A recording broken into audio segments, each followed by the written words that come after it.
రాష్ట్రంలో కూటమి ఐక్యతే కీలకమని జనసేన అధినేత పవన్ కళ్యాణ్ పునరుద్ఘాటించారు. లేదంటే అభివృద్ధిలో ముందుకు వెళ్లడం సాధ్యం కాదని స్పష్టం చేశారు. అదే సమయంలో సామాజిక మాధ్యమాల్లో కూటమి ప్రభుత్వంపై జరుగుతున్న అసత్య ప్రచారాలపై చట్టం తీసుకొస్తామని చెప్పారు. కొంతమంది ఎమ్మెల్యేలు పనితీరు మార్చుకోవాల్సిందేనని సేనాని హెచ్చరించారు. విశాఖలో నిర్వహించిన శాసనసభాపక్షం రాష్ట్ర కార్యవర్గ సమావేశాల్లో నేతలకు పలు అంశాలపై జనసేన అధినేత పవన్ దిశానిర్దేశం చేశారు. కూటమి ఐక్యత చాలా ముఖ్యమని, ఆ ఐక్యతను నేతలు తమ పనుల ద్వారానే నిలబెట్టాలని జనసేన ఎమ్మెల్యేలకు పవన్ కళ్యాణ్ సూచించారు. రాష్ట్రంలో కూటమి లేకపోతే అభివృద్ధిలో ముందుకు వెళ్లలేమని స్పష్టం చేశారు. నియోజకవర్గాల పరిధిలో ఇప్పటి వరకు ఎలాంటి అభివృద్ధి కార్యక్రమాలు చేపట్టారనే అంశంపై సమావేశంలో చర్చించారు. జనసేన పార్టీకి ఉన్న మంత్రిత్వ శాఖల ద్వారా ఎమ్మెల్యేలు తన నియోజకవర్గాల్లో ఏం అభివృద్ధి చేయవచ్చు, ఇతర శాఖలకు సిఫార్సు చేసి ఏ ప్రాజెక్టులు తీసుకురాగలమో గుర్తించాలన్నారు. రైతులకు త్వరితగతిన డబ్బులు జమ చేశామని, స్త్రీశక్తి పథకం ఎంతో ఉపయోగకరమని ప్రజలకు చెప్పాలని ఎమ్మెల్యేలకు పవన్ దిశానిర్దేశం చేశారు. శాసనసభాపక్షం సమావేశంలో నేతలు పలు తీర్మానాలు చేశారు. డిప్యూటీ సీఎంగా పవన్ కళ్యాణ్ గ్రామ సభలు, పల్లె పండుగ, అడవి తల్లి బాట కార్యక్రమాలు అమలు చేయడంపై అభినందనలు తెలుపుతూ మొదటి తీర్మానం చేశారు.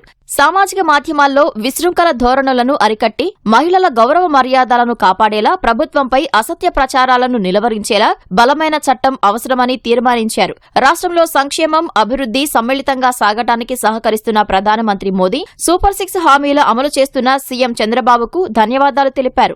ఈ 2 సమావేశాల్లో 5 తీర్మానాలు చేశారు.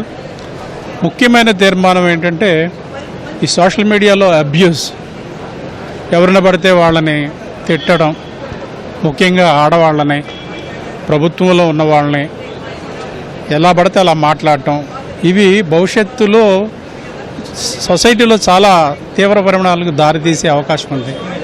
సొసైటీలో డివిజన్ వచ్చే ప్రమాదం ఉంది.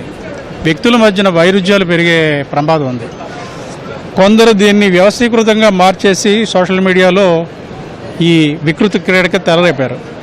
దీనిని అరికట్టాలంటే ఒక ప్రత్యేకమైన చట్టం ఉండాలి. ఈ చట్టానికి సంబంధించి కూటమి ప్రభుత్వంతో మాట్లాడి అసెంబ్లీలో ఒక తీర్మానం చేయాలనేది ఒక తీర్మానాన్ని ఆమోదించారు. ఎమ్మెల్యేల పనితీరును ఎప్పటికప్పుడు మదింపు చేస్తున్నట్లు పవన్ చెప్పారు.